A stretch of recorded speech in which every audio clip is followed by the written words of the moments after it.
Did you know that right now, in the state of Georgia, your highly personal divorce details could be sitting in a public database, practically accessible to anyone with an internet connection? Yeah, it's a bit of a shock, isn't it? Welcome to this explainer.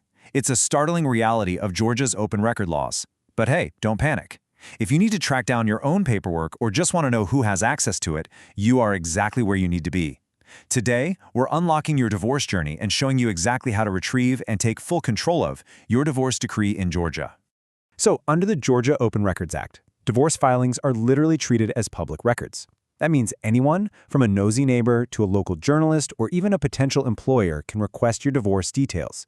And while that level of transparency can feel, honestly, a bit unnerving, the fact that you're here watching this means you are empowering yourself. You're taking charge. You are in the right place to confidently navigate this whole system and take control of your own vital documents.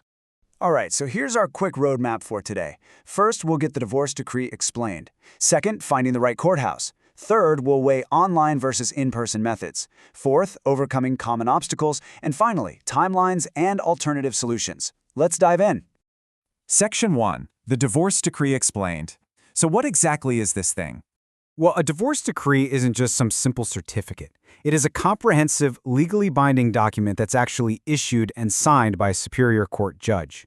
This is the big one, folks. It's the document that contains the final rulings on massive life elements. We're talking asset and debt division, alimony and child custody arrangements. It legally establishes your continuing obligations and dictates some really critical life changes. Now, the crucial point here is understanding the difference between a full divorce decree and a simple verification letter. It's easy to mix them up. The full decree has all those legal terms we just talked about, and it is held strictly by the superior court. A verification letter, on the other hand, that's just basic administrative proof of the date and county of your divorce. It's issued by the State Office of Vital Records, and here's a super important detail. They can only confirm divorces that took place between June 1952 and August 1996.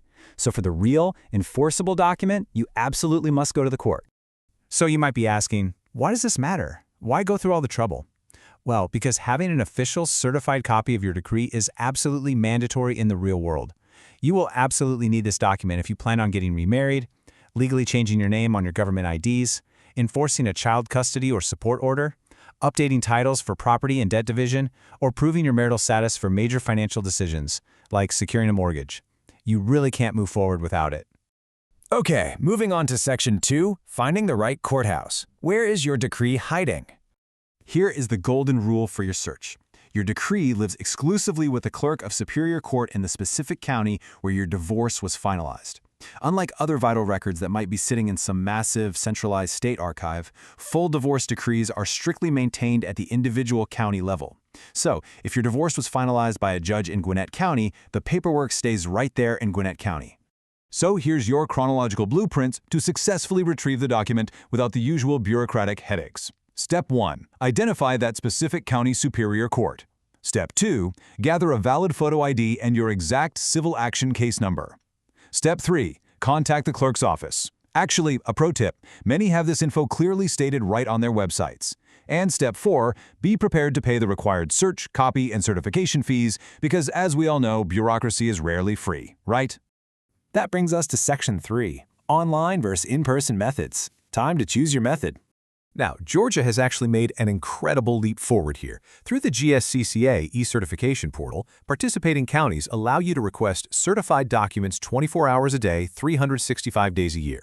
You receive a tamper-proof, secure PDF right to your email, complete with a unique 14-digit authentication code and a QR code. On the flip side, we have the offline methods, physically visiting the county house for in-person ID checks during business hours, or filling out mail-in request forms with self-addressed stamped envelopes. Honestly, the e-certification portal is a total game changer for instant convenience if your county offers it. But keep in mind, there is a massive variance in how things operate across the state. Every single county handles fees and payments differently. Just look at Fulton County. A certified copy costs $2.50 for the first page, plus 50 cents for each additional page, and they take credit, money orders, or cash. But Cobb County, they charge a flat $24 for a certified copy with an agreement, and if you're mailing it in, they only take a cashier's check or money order. DeKalb is a $5 flat fee plus surcharges. The takeaway here? Always verify your specific county's accepted payment methods online first so your request doesn't get rejected over something silly like a personal check. All right, let's talk roadblocks. Section 4, overcoming common obstacles. The absolute #1 panic point for anyone seeking their records is usually, oh no, what if I lost my civil action case number? First of all, take a deep breath. You are definitely not alone in this, and there are absolutely ways around it. The crucial point is just knowing how to track it down. First, check if your county has an online portal. Cobb County, for instance, has a web case management system where you can literally search civil filings by party names to find the case number. It's super easy. Second, you can contact the clerk and provide the full legal names of both parties and the approximate year of the divorce. They can often do an index search for you. However, a quick warning, if a judge ordered your records sealed to protect sensitive information, it will not appear in standard public searches. Section 5. Timelines and Alternative Solutions. Let's talk about what to expect. Your turnaround time is based entirely on the method you choose. If you use that e-certification portal we talked about, your secure PDF delivery can be practically instant once it's processed. If you walk into a courthouse in person, you can usually leave it with it the exact same day. But if you're requesting a basic verification letter for an older divorce through the state vital records via mail, you need to be prepared to wait 8 to 10 weeks. Wow. So yeah, planning ahead is literally everything. Now, here is an incredibly useful alternative solution for an edge case. What if you need to use your decree internationally? Say for getting remarried overseas or buying property abroad. Well, Georgia allows select digital e-certified documents to receive an apostille. Because the document has those digital authentication codes, the whole process of verifying it for international use is highly streamlined. There is, however, a vital boundary you must remember. Court clerks are there to assist with record searches and paperwork processing, but they are strictly forbidden from giving legal advice. They cannot act as your attorney, and they cannot tell you what forms to file or how to navigate a messy legal dispute. Keep that in mind when you call them. Which brings us to a very important point, our mandatory disclaimer.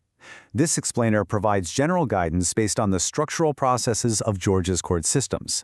However, legal processes can vary wildly based on your specific county and the unique details of your case.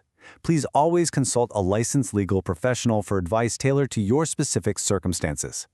So, now that you have the blueprint, are you ready to unlock your records? Taking control of your documents does not have to be an intimidating chore. But it does make you wonder, if this one piece of paper has so much power over your future, what other legal blind spots are hiding in your file cabinet right now? Thank you so much for joining me for this explainer. If you found this valuable, please hit that like button, subscribe, and share this with anyone navigating the Georgia court system. Keep learning, stay empowered, and I will see you next time.